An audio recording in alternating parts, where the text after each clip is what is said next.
Ya ibadi, hai hamba-Ku, hamba mai dekat aku dalam keadaan a'anas sama, dosa hamba sepenuh langit. A'anas sama, sepenuh langit. Hamba mai dekat aku, hamba istighfar, aku ampun semua dosa hamba. Hamba mai dekat aku dalam keadaan hamba berdosa, tapi hamba tak syirik kat aku akan ampun dosa hamba.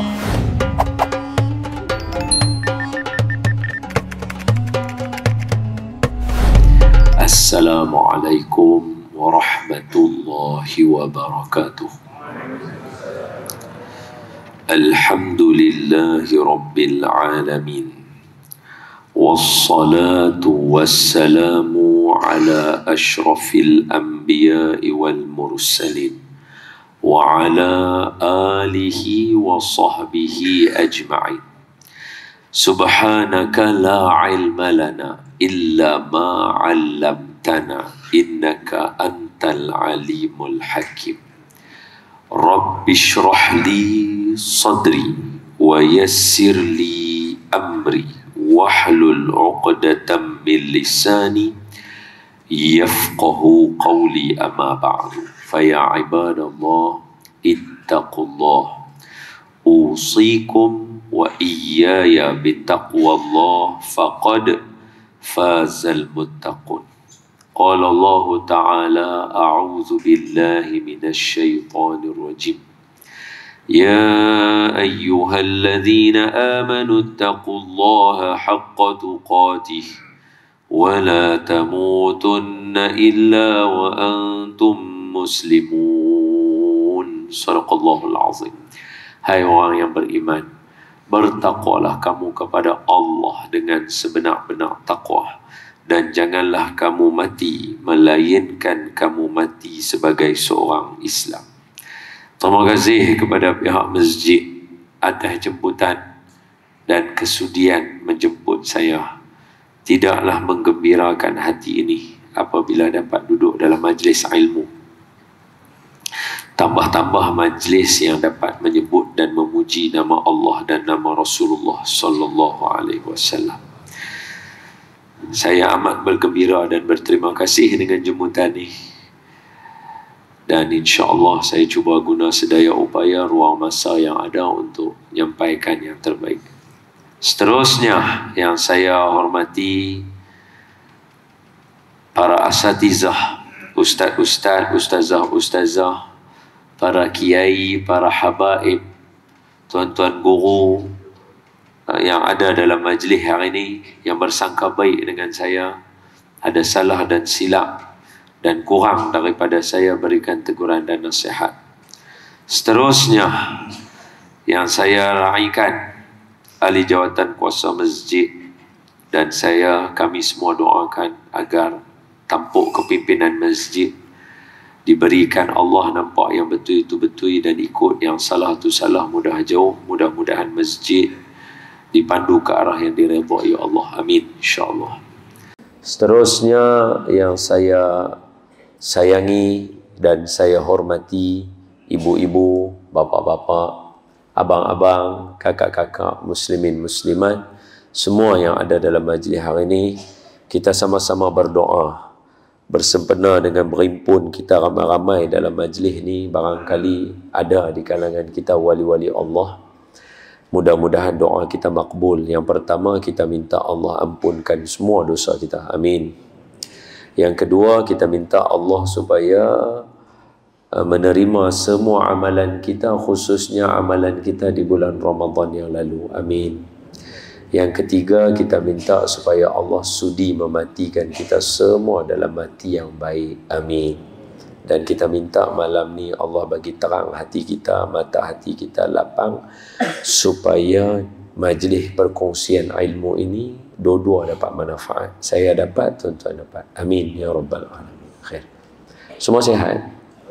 Alhamdulillah. Jadi tadi baca doa, baca Fatihah ya. Baca doa boleh kot no? Boleh dah. Bismillahirrahmanirrahim. Allahumma aftah alaina hikmataka wanshur alaina min khazaini rahmatika ya arhamar rahimin Allahumma nawwir qulubana binuri hidayatik kama nawwartal arda binuri syamsika abadan abada birahmatika ya arhamar rahimin walhamdulillahi rabbil alamin. Amin. Suatu hari ada satu orang pendakwah daripada Jerman. Ada seorang pendakwah, dia mai daripada Jerman, tapi lebih spesifik belah-belah Armenia, belah lugu tu lah. Tapi cerita ni masa dia belum jadi pendakwah, masa ni dia bukan beragama Islam. Dia dengan isteri dia, mereka suka berjalan. Jadi bila mereka buat perjalanan daripada satu tempat ke satu tempat, satu tempat ke satu tempat, mereka masuk ke kampung-kampung. Bila sampai dekat satu kampung tu, hari nak dekat malam, mereka pergi cari hotel. Tengok-tengok dekat kawasan tu tak ada hotel.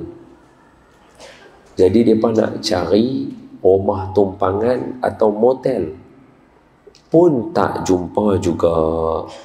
Bila tak jumpa juga, mereka pakat gelabah lah, suami isteri dua. Jadi mereka pun tengok siapa yang ada, mereka sentuh bau seorang orang Pakistan Muslim. Dia kata, hang boleh tak tolong kami cari, kalau jumpa hang penduduk tempatan. Bila cari lagu tu, tengok-tengok, kawan tu kata tak ada. Bila kata tak ada, dia kata tak apalah, hampa dua-dua main rumah aku lah, tidur. Dia bawa lah mereka dua main sampai dekat rumah. Dia bagi salam ke isteri dia. Dia habaq kat isteri dia, kata ada tetamu nak mai, mereka ni tak dapat hotel apa, mereka jauh, mereka nak tidur rumah kita satu malam, kita bagi. Okey, malam tu isteri dia masak makan malam apa semua, baca doa apa, mereka pun duduk mai makan apa semua, tidur. Bila tidur, esok pagi berjaga. Gamaknya mungkin mereka ni tak semayang apa, yang Islam ni semayang lah kot, mesti semayang kan. Dia jaga-jaga, cerah lah. Cerah tu, mereka keluar daripada bilik mereka, tengok seorang daripada ahli keluarga pun tak ada. Wala suami, wala isteri, wala anak-anak, siapa pun tak ada dalam rumah tu. Dia kata, ai, mana pergi mereka ni? Cari dalam rumah tu.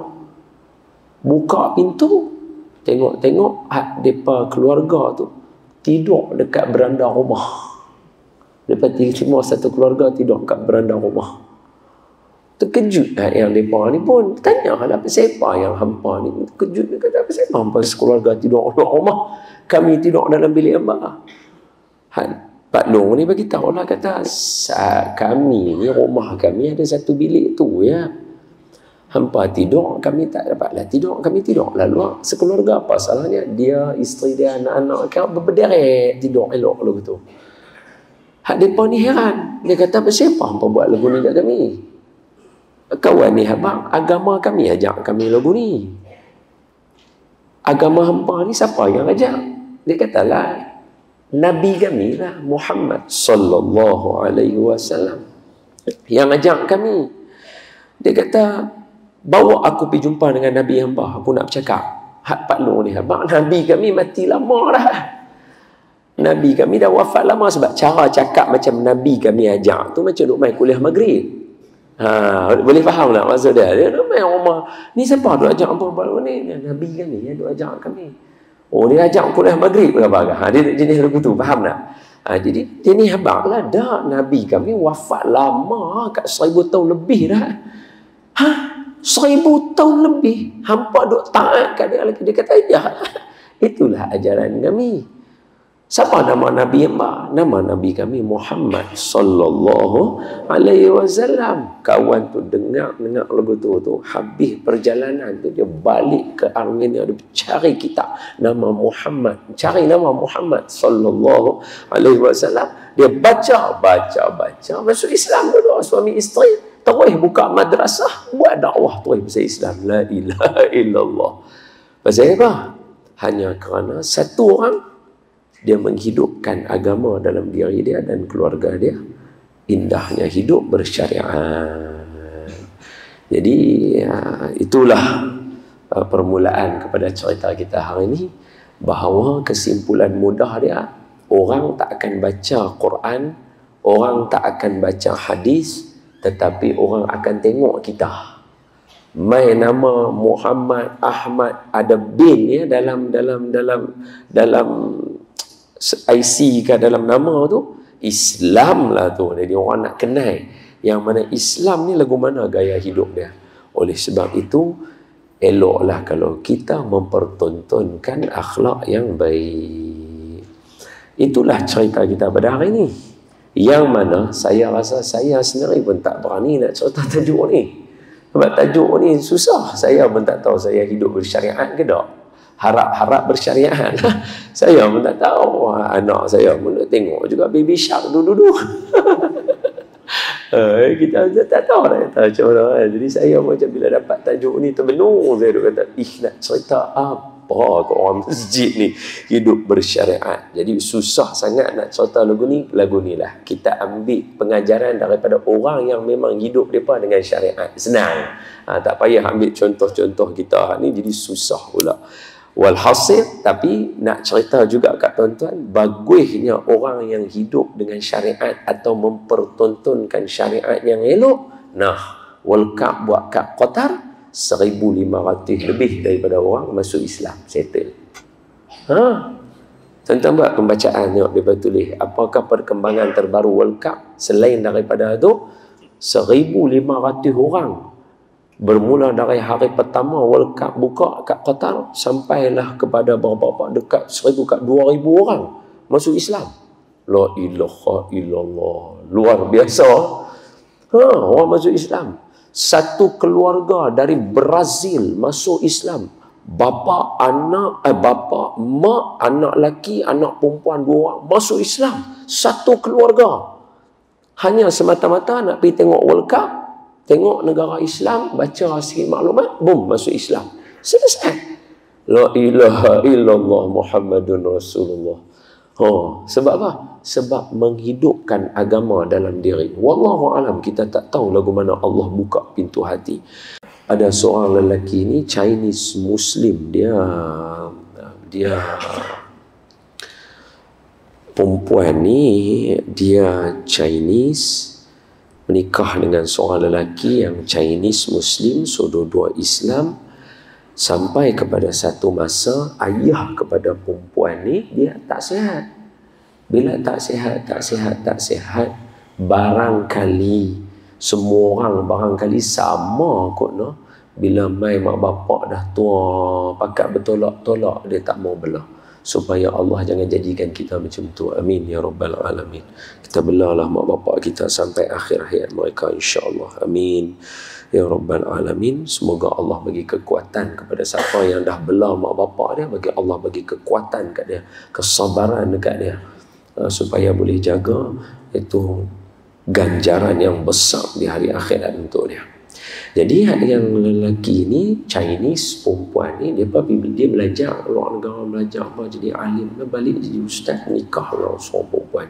Perempuan ni ada bapa dia orang Cina, tak masuk Islam, sakit. Bila sakit, lepas 10 tahun belah, menantu ni kata tak apalah, mai belah duduk dengan dia, belah duduk dengan dia, duduk time makan, time ni sonok, saat lagi ni.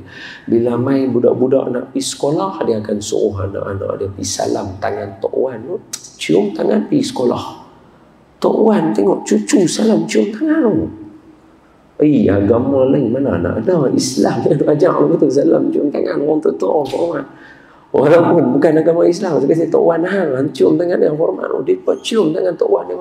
Tok Wan dia jadi heran lah. Dia macam tertanya-tanya. Duk heran. Dia panggil menantu dia. Mai kat sini. Aku ingat aku nak masuk Islam lah. Dia abang nak menantu dia. Allah, sonok lah. Angkat syahadah. Selang tak berapa lama. Sakit kan, dia duduk sakit. meninggal dunia. Mayang pun tak ada. Allah buka pintu hati. Pasal keluarga anak dia dan menantu dia menghidupkan Islam dalam rumah. Orang nampak indah hidup. Jadi bila saya cerita dua cerita dekat tuan-tuan, tahukah tuan-tuan, ayah dan ibu sekalian, abang-abang dan kakak, ada orang biasa tanya kepada para sahabat, adakah Nabi kamu mengajak kamu semua benda sehinggalah kepada masuk ke dalam tandas? Para sahabat berjawab, jawabkan kepada mereka, ya, Nabi kami mengajak kami semua benda sampailah kepada masuk tandas sekalipun Nabi kami ajak kami. Tu. Oleh sebab itu, ni saja saya selingan sikit. Saya nak masuk cerita lain. Ni selingan sikit, nak apa? Sebab itu Nabi kita satu orang yang luar biasa sabar dia dan akhlak dia. Sebab apa? Orang buat jahat kat Nabi, Nabi buat baik. Saya cakap jujur kat tuan-tuan, orang buat jahat kat kita, kita balas jahat itu normal. Orang buat baik kat kita, kita balas baik itu normal. Orang buat jahat kat kita, kita balas baik. Yang ni hanya orang yang lapang dada dia, tenang hati dia, dia betul-betul mencapai tahap iman yang standard tinggi, baru boleh buat lagu tu. Tak ada pasal orang buat jahat kat kita, kita nak balas baik. Pembohong. Betul tak betul? Tapi pasal apa Nabi kita boleh buat lagu tu? Isteri Nabi buat perangai kat Nabi, Nabi steady. Isteri Nabi boykot Nabi, Nabi steady. Isteri Nabi buat sehingga Nabi menyebabkan Allah Ta'ala menurunkan ayat kerana Nabi sampai isteri Nabi kira corner Nabi tu sampai tahap Nabi kata, aku tak mau makan dah madu ni. Sampai kata lagu tu, aku mengharamkan madu ni. Aku turun ayat surah At-Tahrim. La tuharrimu ma ahallallah. Betul? Jangan kamu mengharamkan sesuatu yang dihalalkan oleh Allah. Sampai Allah mai bagi satu, kita guna istilah kira macam ni lah, bercakap dengan Nabi lah. Ingat kata jangan duk kata lagu tu. Tapi Nabi steady. Orang mai fitnah isteri Nabi, Nabi steady. Orang mai pukul Nabi, Nabi steady. Orang mai bunuh pakcik Nabi, masuk Islam pula lepas tu, Nabi steady. Macam mana ulama bincang Nabi boleh jadi lagu tu? Salah satu dia ni kita bincang tepi sikit lah. Saya nak ambil balik pun tak apalah. Kadang sekali lalu ya. Kata ulama, pasal apa Nabi jadi lagu tu? Salah satu dia dalam syariat kita ialah Nabi sentiasa berzikir. Kita yang mana yang duk panas baran, yang kadang-kadang tak boleh nak settle, isteri kita punya kerenah, kita tak boleh bahasa budak. Hari ni orang kata isteri kita buat perangai sikit kita koyak, anak kita buat perangai sikit kita koyak, tak tahan. Jenis lagu ni sebenarnya kita tak banyak zikir lagi. Sebab apa? Tengok saya, Allah kata dalam Quran kan, ala bi dzikrillahi tatma'innul qulub. Semua orang tahu ayat tu. Ala, ingat, bi dzikrillahi, dengan zikir kepada Allah, menyebut nama Allah dan zikir segala yang mengingati Allah, termasuk salawat. Dalam salawat ada sebut nama Allah. Tatma'innul qulub, akan menenangkan hati. Tengok saya elok, Cuba bayangkan Nabi kita bangun tidur ada zikir. Bangun tidur ada zikir. Zikir bukan macam kita. Kita bangun tidur apa? Bismillah, alhamdulillahilladzi ahyana ba'da ma amatana wa ilaihi nusyur. Takat tu ya. Kita tak baca doa-doa zikir hak lain, tak baca. Cuba buka kitab Al-Azkar. Berapa banyak tengok. Ibu-ibu biasa tengok tak kitab Al-Azkar Imam An-Nawawi. Ni tebal ni. Betul lah ayah-ayah. Ni Al-Azkar tu tebal ni. Zikir-zikir harian Nabi. Maknanya apa? Nabi punya zikir tu, tebal itu setiap hari. Bangun tidur zikir, jalan sikit zikir, masuk tandas zikir, keluar tandas zikir, pakai baju zikir, ambil wuduk zikir, habis wuduk zikir, main nak semayang zikir, lepas semayang zikir, jalan kaki zikir, keluar rumah baca doa, keluar rumah zikir juga. Tu semua zikir tu. Keluar rumah baca doa. Sat lagi nak naik kenderaan baca doa. Jumpa orang, ziarah orang sakit baca doa. Lepas makan baca doa. Lepas makan baca doa. Orang bagi makan baca doa dekat orang yang bagi makan. Kira berzikir 24 jam Nabi ni. Tu. Sebab tu Siti Aisyah, Nabi biasa abang Nabi kata, Aisyah, mata saya padam tapi hati saya dah. Hati saya hidup duk zikir. Tidur pun zikir. La ilaha illallah. Kita tidur selesai dah. Tak ada. Kita tidur kira habis cerita lah. Tidur tu kira habis cerita kita. Tu tara kita ni hak koma ni. Tidur tu kira selesai dah tu. Nabi tara ewan tidur tu zikir lagi. La ilaha illallah. Pasal itu Nabi tenang. Nabi tenang. Sebab itu dalam patah balik lah. Hak zikir tadi semua tu apa dia? Syariat dalam hidup kita. Pasal itu siapa yang lalu syariat, hidup dia tenang luar biasa. Allah bagi bala pun dia relax, Allah bagi untung pun dia relax. Sebab itu agama-agama lain, apakah kekurangan mereka daripada agama Islam? Mereka tak sempat belajar banyak daripada Nabi mereka. Mereka tak sempat belajar daripada Nabi mereka. Sebab apa? Sebab baru je tahu kata Nabi, mereka bunuh. Baru je tahu kata Nabi, mereka halau. Baru je tahu kata kami ni Nabi Allah mengajak kepada kebaikan. Dah Nabi Zakaria, mereka gegaji kepala. Gegaji kepala Nabi Zakaria. Kesian Nabi Zakaria. Macam mana nak belajar? Tak ada belajar. Nabi Musa baru duk ajak sikit ya. Panggil siap pi bersembang dengan Allah untuk ambil kitab Taurat. 40 hari tinggal dah sembah lembu sendiri pula. La ilaha illallah. Baru tarik daripada Firaun nak lintas Laut Merah, tak percaya dah. Kawan tu yang selamatkan dia. Jadi payahlah. Dia jadi tak percaya, jadi lawan, kira jenis nak musuh dengan Nabi depa. Ambil Nabi Isa. Lah dah kata Nabi Allah. Depa minta mukjizat, tunjuk mukjizat, sembuh penyakit kusta lah apalah semua. Dah buat dah semua, ambil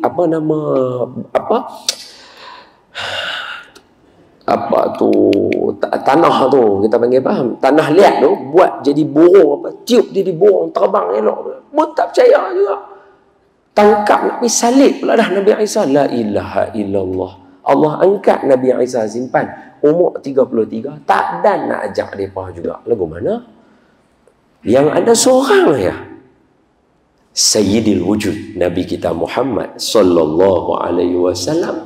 Nabi ajak kita satu-satu daripada, kalau ambil kesimpulan mudah, daripada memilih pasangan sampai kepada kahwin Nabi ajak, sampai kepada malam pertama, sampai kepada mengandung dalam perut nak buat apa, sampai lahir anak, ajak pula step lahir anak satu persatu dengan sambutnya, dengan azannya, dengan iqamahnya, bagi nama pula nama yang baik, makan bagi tahnik pula baby tadi itu, kemudian buat pula majlis akikah, announce kepada orang semua siapa nama anak kita satu persatu, sampai pula dia dah jadi kanak-kanak. Macam mana nak didik kanak-kanak? Nabi habaq muru auladakum wahum abna'us sab'ah wadribuhum wabnahum ashar. Ajak anak kamu semayang umur 7 tahun, pukul atau sebat mereka ketika umur mereka 10 tahun. Ajak pula suruh sebat. Walhal Nabi baca ada hadis-hadis yang lain. Sayyidina Anas bin Malik radhiyallahu anhu wa ardah. Dia kata apa? Aku duduk 10 tahun dengan Nabi. Ketika tu umur Sayyidina Anas 8 tahun. Mak Sayyidina Anas bagi Sayyidina Anas kat Nabi. Bagi Sayyidina Anas dekat Nabi tu kata, ya Rasulullah sallallahu alaihi wasallam, orang lain bagi hadiah kat kamu macam-macam, bagi unta, bagi kenderaan, bagi rumah, saya tak ada apa. Yang ada ni anak saya bagi dekat Nabi, nama Anas bin Malik. Sayyidina Anas bin Malik masa tu umur lebih kurang 8 tahun. Dia duduk dengan Nabi 10 tahun. Duduk rumah Nabi di Madinah 10 tahun. Apa kata Sayyidina Anas? Selama 10 tahun aku duduk dengan Nabi, Nabi sekali pun tak pernah pukul aku. Tengok, tu saya nak bagi tahu kat semua orang. Syariat kita kena baca dia elok-elok. Nabi sekali pun tak pernah pukul Anas bin Malik. Tapi hadis Nabi bagi tahu kat kita, Pukul anak kamu ketika umur dia 10 tahun. Tu lagu mana? Sebab nak bagi tahu kata pukul itu kalau dia tak mau semayang atau dia lihat ada sebab yang menyebabkan kita pukul. Sebab tu macam kita, anak kita kena pukul. Pasal dia bukan anak Nabi. Dia anak kita. Tengoklah pak dia macam mana. Samalah saya. Tengoklah pak dia macam mana. Takkanlah tiba-tiba keluar anak duk soleh lagu tu. Pak dia pun tazin dulu semua. Takkanlah anak dia elok. Anak kita kena sebab. Pasal anak kita. Arahan daripada Nabi untuk tarbiyah. Pukul pula diajar. Jangan angkat lagu tu. Jangan keadaan macam tu. Pukul. Kok mana pun kena pukul dia. Sebab dia bagi dia peringatan. Sebab dia anak kita. Dia bukan anak Nabi. Cucu Nabi. Tak apa. Nabi duduk semayang kat belakang. Cucu Nabi ambil wuduk pun boleh hajar orang tua ambil wuduk betul. Main dengan cucu kita. Tak lagi tak basah baju, jangan panggil cucu kita. Jadi lagu tu kena sebab. Dia ada cara dia Nabi ajar. Bukan ni sebab yang menyuruh pukul itu Nabi kita. Sedangkan Nabi tak pernah pukul Sayyidina Anas walaupun 10 tahun duduk dengan Nabi. Maksudnya apa? Pukul ketika ada sebab. Sebab yang jelas tadi saya habaq. Anak kita kena sebab. Pasal anak kita bukan anak Nabi. Ajar pula macam mana nak belajar. Nabi ajar bila nak pesan sesuatu dekat anak, dekat orang muda, pegang bau dia. Kan berapa kali Nabi pegang bau Sayyidina Mu'adh bin Jabal radhiyallahu anhu wa ardah. Dalam hadis 40, Sayyidina Mu'adh bin Jabal kata, pernah sekali Nabi pegang bau aku, lepas tu Nabi bercakap, Nabi pesan dekat aku. Nabi pegang bau aku. Nampak Nabi pegang bau. Ajar cara nak bercakap. Pegang bau. Yarhamkallah. Pegang bau. Ada pula yang tengah duduk naik kenderaan, Sayyidina Abdullah bin Abbas, hadis yang ke-19 daripada hadis 40 Imam Nawawi. Dia kata apa? Aku duduk kenderaan sekali dengan Nabi. Masa tu aku muda, aku naik kenderaan dengan Nabi suatu hari. Nabi bawa Nabi punya barol, aku duduk kat belakang peluk Nabi.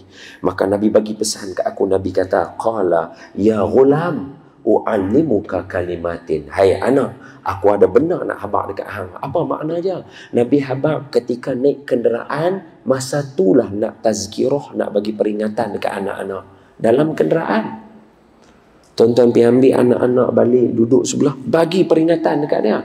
Nabi bagi kat Sayyidina Ibni Abbas radhiyallahu anhu wa ardah. Tu ajak pula bila waktu nak bagi. Satu hadis 40 tu ajak kita. Step by step, satu. Sampai budak tu dah besar pula dah. Bila nak menikah, idza ja'akum man tardawna dinahu wa khuluquhu. Sebelum tu kerja. Ajak pula macam mana kerja. Allah mencintai orang yang mencari rezeki dengan tangannya sendiri. Nabi, mai malaikat baik dekat Nabi. Muhammad, mau tak kami tukarkan? Allah bagi kat kami suruh tukar lembah ni bagi jadi mah. Bukit Gunung Ganang jadi mah. Nabi kata, aku tak mau. Aku biar cukup tara lagu ni. Nabi ajar daripada umur 7 tahun cari rezeki sendiri. Sampai besar, sampai meniaga, sampai menikah, duk kerja lagi. Sampai jadi Nabi, kerja juga. Kerja apa? Jadi Nabi menyampaikan wahyu dekat kita. Kerjalah tu. Sebab itu Nabi punya gaji dalam peperangan. Dalam peperangan, tuan-tuan buka dalam Quran, Nabi punya bahagian gaji Nabi dalam perang berapa? Berapa? Duk buat nganga pula ada. Ibu, berapa? Bila perang, kan ada harta rampasan perang, dia panggil ghanimah, betul? Surah Al-Anfal kan, ghanimah. Nabi punya bahagian ghanimah tu berapa? 1/5. Mari kita bagi contoh sikit. Tu saya kata, Nabi bagi semua cerita, semua ada kat kita. Abang-abang nak cerita apa? Abang-abang nak cerita orang yang ada masalah, kalau nak bercinta lagu mana? Ada dalam syariat hidup Nabi ajar. Nabi ajak kat kita, kalau ada satu orang dia suka kat perempuan ni tak suka dekat dia, macam mana keadaannya? Ada orang kalau dia menikah macam ni, jadi macam ni, perempuan macam ni, macam mana keadaannya? Nabi atuk satu-satu. Cuma kita tak baca, kita tak jumpa. Yalah, mana pula Imam Bukhari, ini kan maulana hadis ya. Apa gelaran Imam Bukhari ya dalam hadis? Amirul Mu'minina fil hadis. Gelaran Imam Bukhari, Amirul Mu'minina fil hadis. Imam Bukhari gelarannya Amirul Mu'minin. Berapa hadis Imam Bukhari hafal? Saja tanya ni. Berapa Imam Bukhari hafal hadis? 600,000. Takkanlah dalam 600,000 tak ada selit satu. Betul? Takkanlah dalam 600,000 kehidupan kita tak ada selit satu. Mesti ada. Kita aja tak baca. Sahih Bukhari itu sebab nama dia Sahih Bukhari. Imam Bukhari dah tapih. Yang mana yang ada kategori hasan, yang mana kategori dhaif, yang mana kategori hadis-hadis yang tak cukup, hadis-hadis mungkar. Mungkar ni bukan berdosa, dia tak cukup syarat mutawatir. Dia tak masuk. Dia masuk sahih aja. Itu saja pun dah ada dekat 8,000, 6,000 hadis. Pun kita tak habis baca. Betul tak betul? Yes. Semua dah hajam. Tadi saya nak cerita bab apa tadi yang sebelum Imam Bukhari tadi? Apa dia? Harta ghanimah, gaji Nabi. Sebaik dia ingat. Kata. Semasih abang. Nampak tekun tadi tu. Baloi hak ni nganga dah. Nampak macam tekun. Ketika peperangan Badar, berapa jumlah duit harta rampasan perang? Dinar emas. 1 dinar emas dia kira 4 gram tau. 4,2. 1 gram sekarang berapa? 200. 200 lebih, 280. Kira 300 lah no, senang kira. So 1 gram 300, kalau 4 gram 1,200 lah no. Betul. So duit emas sekeping tu yang dapat dalam peperangan tu 1,200 ringgit RM. Berapa dalam peperangan Badar dapat? 20,000 keping. Berapa dapat? Kira Ustaz? Buka Ustaz kalkulator. Handphone tuan-tuan kan ada kalkulator. Kira. Cuba kira. 1,200 kali 20,000. 6 juta bukan? Berapa? 24 juta. Bahagi 5. Sebab Nabi punya 1/5. 4,800,000. Tu duit Nabi dalam perang Badar. Pasal tu Nabi boleh bela anak yatim. Nabi boleh bela sebab tu Nabi punya gaji. Nabi punya bahagian Allah sebut dalam Al-Quran khumus. Nabi punya 1/5 dalam Quran sebut. Ayah, ibu, abang, kakak yang saya kasihi sekalian. Kita mula perbincangan kita hari ini, tajuk dia ialah indahnya hidup bersyariat. Maknanya indahnya hidup dengan mengamalkan agama Islam.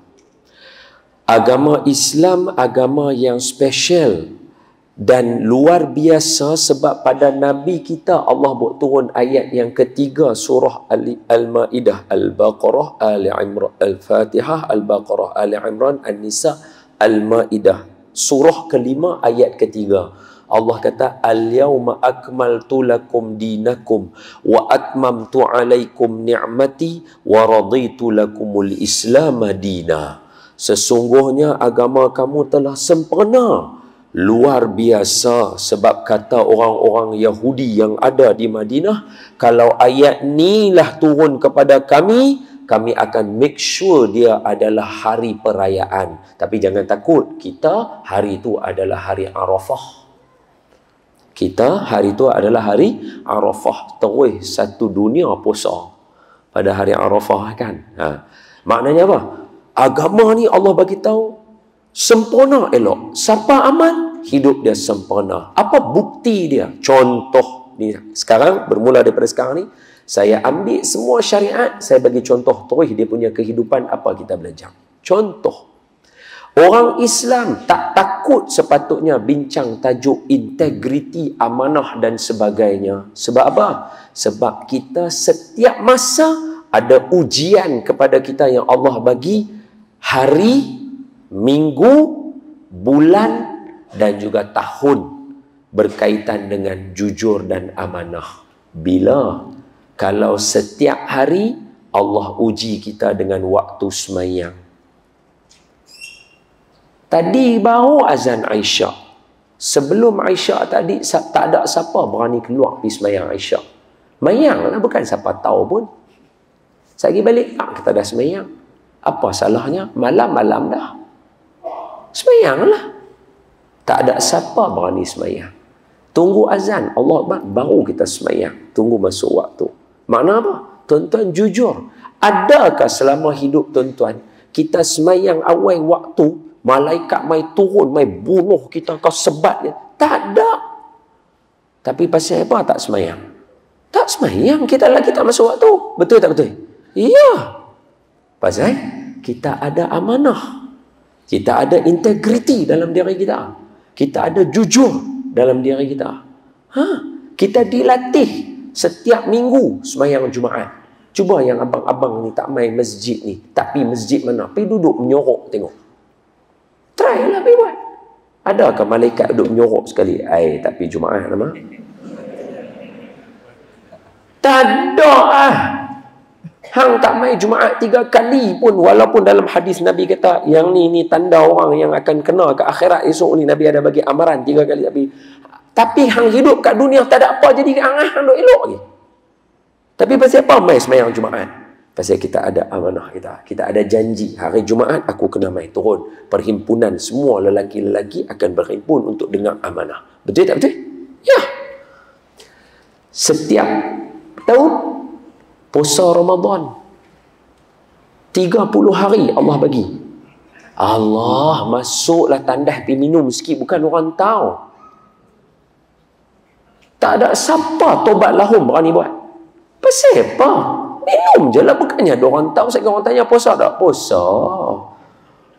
Muka kita ni dah cukup welfare dah untuk orang percaya kata kita puasa. Betul tak? Ya. Tapi pasal apa kita tak buat? Pasal kita ada jujur, kita ada latihan. Allah latih kita. Aku nak tengok hamba. Indah hidup ada syariat. Sahur, semua sepakat. Dalam rumah tu sama ada kita keluarga ke, kita bujang ke, seorang ke, kita dengar aja Allahu Akbar, semua tinggal makanan, tak makan. Makanlah, apa masalah dia? Hei, batai puasa. Siapa makan? Ada malaikat duduk sebelah kang. Hei, batai orang tu orang makan. Tak ada siapa dalam rumah hang seorang. Balun je lah. Tapi pasal apa? Berhenti tahu. Siapa yang bawa pituk tu siapa? Siapa yang letak cawan tak minum? Siapa? Kita. Mai mana? Ada syariat dalam hidup kita. Cuba benda tu kita amal dalam kehidupan kita. Pergi pejabat takkan ada masalah. Pasal apa? Pejabat masuk waktu dia pukul 8. Semayang berubah-ubah. Itu pun kita boleh tetap waktu semayang kita. Kita boleh semayang elok. Betul? Tuh. Betul kan? Semayang waktu dia berubah kan? Macam lah ni Aisyah dia masuk ni. Hari tu dia pukul 8 suku 8.20 dia masuk. Mai sekali lagi nak dekat puasa tu 8.40 pula sekali baru nak masuk. Kan jauh beza tu masuk waktu. Awak masa buka puasa, masa Ramadan hari tu 8.40 kita tak semayang 8.33 macam tak sah. Tadi masuk Aisyah juga apa? Tak tu waktu yang hari ni Ramadan lain. Kita boleh adjust hidup kita. Bangun subuh lah kita tahu. Subuh kan waktu berubah-ubah. Ada pukul 6.10 macam sekarang dia awal sikit pukul 5 lebih sikit 5.50 5.6 lagu tu. Hari tu 6.30 nak dekat 6 suku. Kita boleh bangun adjust elok. Mandi, mayang, pergi masjid. Kalau waktu yang berubah lagu tu kita boleh pergi, takkanlah waktu pukul 8 kita tak boleh buat. Mesti boleh lah.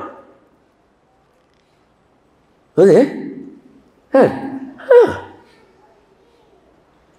Itu satu. Allahumma salli ala Sayyidina Muhammad wa ala ali Sayyidina Muhammad. Itu. Begitu juga kita dalam keadaan kehidupan kita sebagai orang awam biasa dengan masjid.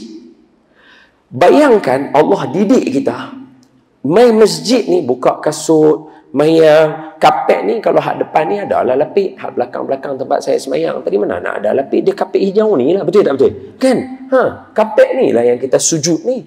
Tuan-tuan cuba bayang, kapet yang ada di hotel ada kapet, di masjid ada kapet, di hotel sepanjang daripada tingkat atas sampai ke bawah semua kapet dan semua. Dan saya yakin kapet tu barangkali lebih mahal daripada kapet kita di masjid.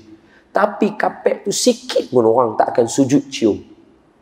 Tapi kapet ni orang sujud, orang cium dia.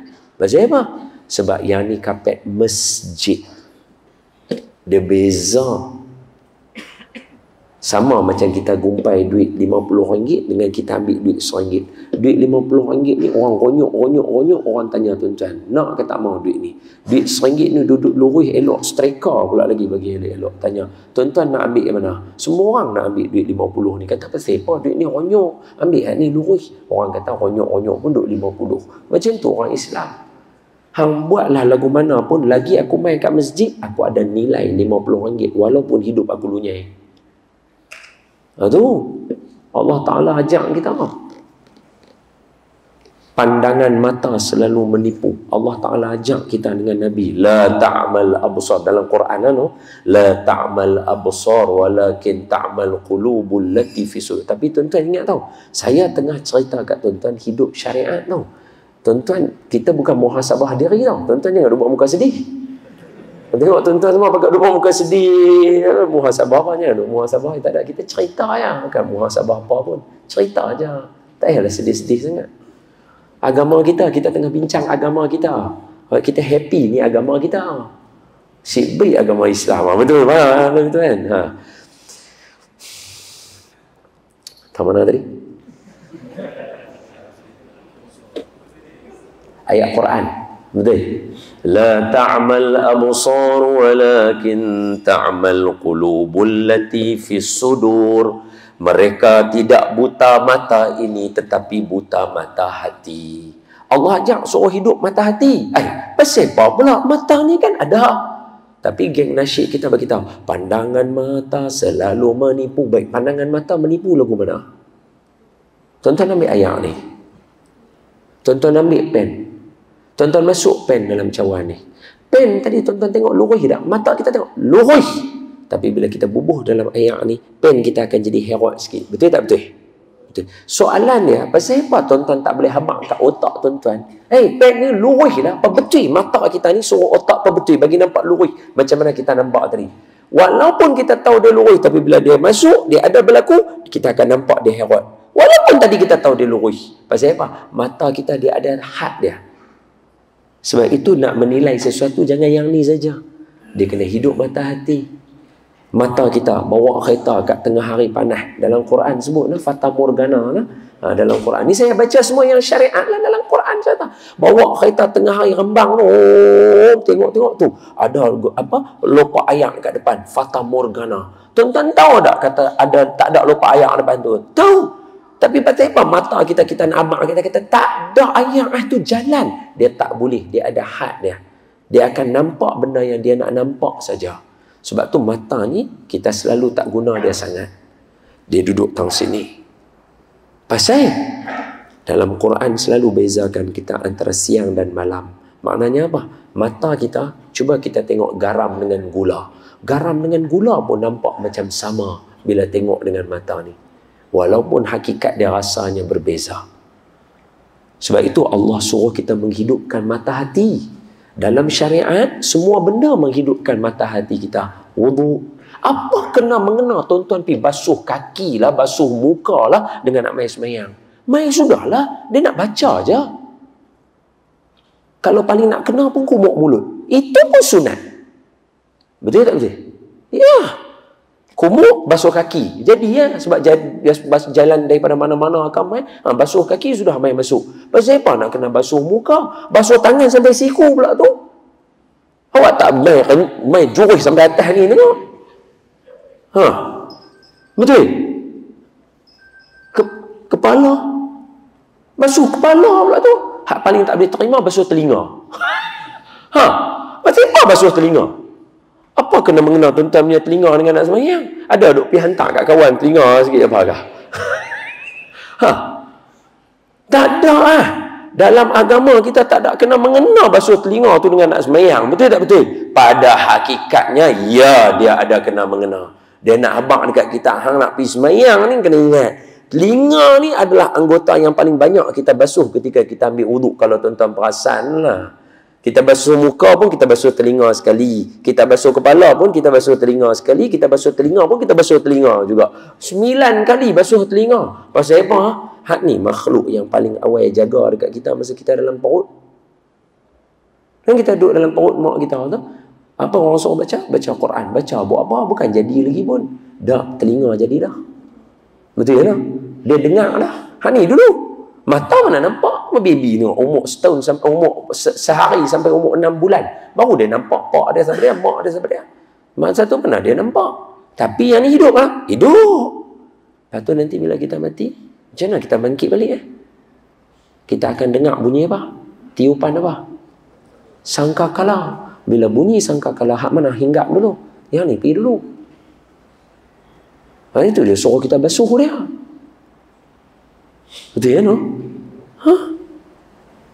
Orang tua kampung cerita saya. Kan saya tahu sendiri. Jangan ingat saya tahu sendiri. Orang tua kampung cerita saya. Jadi bila kita buat benda yang ada dalam syariat, dia pimpin kita. Siapa dia yang bawa kita syariat ni? Tak ada orang lain melainkan Sayyidil Wujud seorang. Nama dia siapa? Nabi Muhammad sallallahu alaihi wasallam. Jadi nak tahu betul-betul syariat, janganlah tinggal kisah hidup Nabi. Baca kisah hidup Nabi, dia berjalan elok dengan kita dalam kehidupan. Jadi dia sesuatu, kita tak takut. Jadi dia sesuatu, Nabi ada bagi tahu ni. Ni dalam sejarah hidup Nabi ni. Contoh, hari ni ramai orang di Jepun saja berapa ramai orang bunuh diri. Pasal apa? Sebab tak tahu nak balik ke mana. Tak tahu nak balik ke mana. Bila berlaku sesuatu, bila jadi itu, tak tahu nak pergi ke mana. Rasa diri ni tak berguna langsung. Tak tahu nak pergi ke mana. Tapi orang Islam dah. Jadi sesuatu. Apa dia? Kematian ayah. Nabi kita sejak dalam perut meninggal ayah dah. Berapa ramai ulama-ulama yang kematian ayah yang dibesar oleh ibu dia. Ulama-ulama yang dibesarkan oleh ibu-ibu tunggal. Antaranya yang luar biasa. Pertama, Imam Asy-Syafi'i. Kedua, Imam Al-Bukhari. Tadi saya sebut. Ketiga, Imam Ibnu Katsir. Keempat, Imam Abu Hanifah. Ni semua ulama-ulama yang dibesarkan oleh mak mereka seorang ibu tunggal. Ini luar biasa. Nampak? Kita ada reference kita dalam hidup kita. Kita ada reference kita dalam hidup kita. Fikir-fikir balik. Yang paling legend siapa dia? Ibu tunggal paling legend. Siti Maryam. Nabi Isa mana ada bapa? Mak dia train dia jadi Nabi. Luar biasa mak dia didik dia. Siti Maryam. Subhanallah. Ada reference tak? Ada syariah ni tak? Allahu Akbar. Tuan-tuan yang saya kasih sekalian, dalam hidup kita bermula daripada lahir ada jalan cerita. Tinggal nak kena baca saja. Minta maaf lah no. Islam ni agama main dengan mula-mula sekali dengan kau baca. Sama ada tuan-tuan baca melalui tuan-tuan dengar orang cerita, kemudian tuan-tuan cerita ke orang balik, atau tuan-tuan buka buku, tuan-tuan baca. Islam agama yang tak boleh main duk fikir logik begitu, tak boleh. Sebab banyak benda dalam agama Islam yang dia tak main dengan logik. Contoh paling mudah yang tadi, basuh telinga masa nak sembahyang. Hak tu paling simple. Kalau nak lagi dahsyat, Isra' Mi'raj. Mampu tak masuk akal. Tuan-tuan cuba bayang macam mana Nabi Muhammad sallallahu alaihi wasallam. Sebab tu ni kalau tuan-tuan buka dalam kitab-kitab syair, ulama-ulama yang cinta Nabi, yang Kelazatan mereka dalam mencintai Nabi ini, syair mereka luar biasa lah. Sehingga kan mereka mengatakan tidak akan dapat seseorang itu mengenali Allah melainkan dia kena kenal Nabi Muhammad dulu. Dia tak kenal Nabi Muhammad, dia tak akan kenal Allah Subhanahu Wa Taala. Pasal apa? Macam mana dia nak kenal Allah Taala kalau dia tak kenal Nabi Muhammad? Kita yang kenal Nabi Muhammad pun cuba bayang sallallahu alaihi wasallam, macam mana cantiknya Nabi. Sampaikan orang kata tak boleh digambarkan dengan mulut, tak pernah dilihat dengan mata, hati pun tak boleh nak bayang Nabi Muhammad ni macam mana. Kalau itulah Nabi yang merupakan makhluk Allah macam mana. Dan bayangkan apa kata-kata ulama kepada Nabi kita, para sahabat kata apa? Nabi kita adalah ajwadun nas, Jawad. Nabi ni Jawad. Allahumma salli wa sallim ala sayyidina al-Jawad sallallahu alaihi wa ala alihi wa baraka wa salam, dalam kitab yang dikarang oleh Al-Imam Syekh Musa Ar-Ruhani, Maulana Syekh Musa Ar-Ruhani rahimahullah ta'ala, Barakat Makiyah. Salah satu bacaan selawat yang ada 805 selawat dalam tu, Allahumma salli wa sallim wa barik ala sayyidina al-Jawad. Jawad ni apa? Nabi ni pemurah. Bayangkan Nabi bila orang main, orang minta Nabi bagi, sehingga tahap Nabi tak ada apa, orang main minta, Nabi kata ni hampir habaq kat kedai tu, hampir ambil barang, kata Muhammad hutang dengan dia, sekali lagi aku pergi bayar dekat dia. Sampai tahap macam tu, maka ulama kata dekat kita, takkanlah seorang hamba, Nabi kan hamba, lebih pemurah daripada seorang Tuhan. Boleh faham? Jadi kalau kita kenal Nabi kita, confirm kita akan kenal Allah Subhanahu Wa Ta'ala. Takkanlah hamba lebih pemurah daripada Allah. Mustahil. Sebab apa kita rasa hidup kita tak ada panduan? Sebab apa kita rasa hidup kita rendah sangat? Sebab kita bukan minta semata-mata menggunakan nama Nabi, kita minta ke Allah Ta'ala dengan binisbah kepada, bertawassul dengan nama Nabi. So kalau Nabi pemurah macam tu, Allah lebih jauh pemurah daripada hamba dia. Betul tak? Yes. Itu ulama yang mana syair dia tulis itu, dia faham, dia kata Nabi ni Allah wa ajmalu minka lam tara qattu ain. Nabi ni mata tak boleh nak hurai cantik Nabi itu macam mana. Wa atyabu minka lam talidin nisa. Nabi ni kalau tak akan ada perempuan lain boleh lahir Nabi. Kalaulah Nabi yang special macam tu pun para sahabat kata tak akan ada orang boleh lahir. Allah macam mana ada orang boleh kata Allah tu ada orang lahir? Ya salam. Boleh faham tak? Allah yang tak pernah tinggal kita. Tang mana ceruk kita buat semua Allah Ta'ala tengok. Macam mana kita nak bayang Allah lagu tu? Luar biasa Tuhan kita. Siap habaq lagi. Ni, siapa yang mai dekat aku, ni hadis yang terakhir. Hadis yang terakhir sekali daripada hadis 40 Imam Nawawi, hadis 42. Imam Nawawi bagi juga kat kita supaya ada bekalan hidup. Hampa mai dekat aku, kata Tuhan. Ni syariat kita ajak, sebab tu kita tak ada bunuh diri punya, insya-Allah. Allah kata, hampa mai ke aku dalam keadaan hampa berdosa, a'anas sama. Allah, Nabi guna hadis Nabi kata apa? Allah habaq ke aku, ya ibadi, hai hamba aku. Tu hadis kursi. Ya ibadi, hai hamba aku. Hamba mai dekat aku dalam keadaan a'anas sama, dosa hamba sepenuh langit. A'anas sama, sepenuh langit. Hamba mai dekat aku, hamba istighfar, aku ampun semua dosa hamba. Hamba mai ke aku dalam keadaan hamba berdosa, tapi hamba tak syirik ke aku akan ampun dosa hamba. Yang ketiga, bawah dia tiga kali Allah habaq dalam hadis yang ke-42. Nanti balik baca. Allah kata apa? Hamba mai ke aku dalam keadaan berdosa sepenuh bumi. Sepenuh bumi. Tapi hamba istighfar ke aku dan hamba tak syirik aku ampun kepada hamba lebih daripada bumi.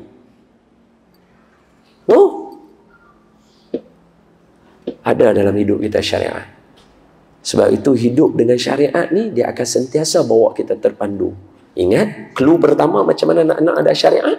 Jangan tinggal kisah hidup Nabi Muhammad sallallahu alaihi wasallam. Saya tak boleh cerita dekat tuan-tuan benda ni, melainkan mesti ada dalam syariat Nabi kita. Tuan-tuan kena baca cerita Nabi, tengok macam mana Nabi handle.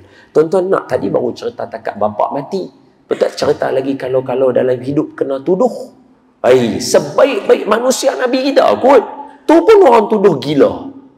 Kalau dia Nabi kita sallallahu alaihi wasallam yang paling terbaik A1, orang tuduh gila, kita yang separa ni. Kita yang separa gila ni, kalau orang kata kat kita gila, okeylah. Memang betul lah. Orang kita sakit hati betul tak? Nabi mana pernah bercakap benda yang bodoh. Nabi bercakap semua benda yang luar daripada kita punya pemikiran. Bila kita dah besar baru kita faham apa percakapan Nabi. Dalam hadis, dalam ulama sebut, Nabi ni dia punya mukjizat jawami'ul kalim. Perkataan Nabi pendek tu ya, tapi boleh difahami, boleh diistinbatkan hukum. Masya Allah. Allahumma salli ala Sayyidina Muhammad. Ada satu hadis Nabi berkaitan dengan anak-anak. Saya tak ingat pula dia punya ni hadis dia macam mana. Dia lebih kurang macam ni. Hadis dia Nabi kata, Allahumma salli ala Muhammad, berkaitan dengan menamakan anak atau memberikan kebaikan pada anak. Lebih kurang macam itulah. Tuan-tuan tahu tak ulama syarah yang tu berapa istinbat hukum? Ni dah ingat dah. Anak burung.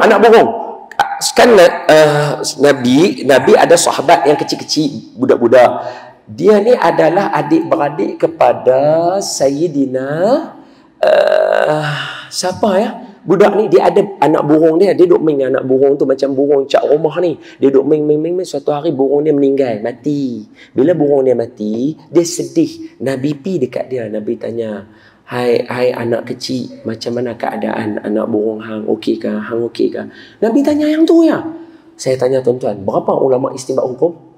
600 hukum keluar daripada tadi ayat tu ya. Tu Nabi kita, jawami'ul kalim. Nu'air.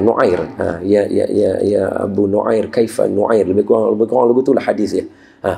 Hai anak kecil, Nabi menisbahkan nama dia kepada burung dia tadi tu. Macam seolah panggil, wahai tuan kepada anak burung tadi, macam mana keadaan anak burung hang, okey ke? Hang okey ke? Ya, anak burung hang dah mati, hang okey ke? Nabi tanya dia. Ulama istinbat hukum 600. Saya baru baca kitab tu. 600. La ilaha illallah. Apa tak mana? Apa hukum bela burung? Apa hukum jual sangkak burung? Apa hukum letak burung dalam sangkak? Boleh faham tak? 600. Dahsyat. Nak dapat tahu siapa? Takkan dapat melainkan Nabi kita Muhammad sallallahu alaihi wasallam. Tahu-tahu kita punya masalah tertekan sikit, kita rasa tak ada jawapan. Mustahil. Anak burung pun 600 hukum. Betul? Wah, hakaza. Lajak dah 8.50. Jadi minta mana ambil masa tuan-tuan terlajak pula masa. Yang baik daripada Allah, yang lemah daripada saya. Sekali lagi saya yakin kita semua sepakat hidup dengan syariat sangat indah. Betul tak betul? Betul. Aqulu qawli hadza wa astaghfirullahal azim li wa lakum. Assalamualaikum warahmatullahi wabarakatuh.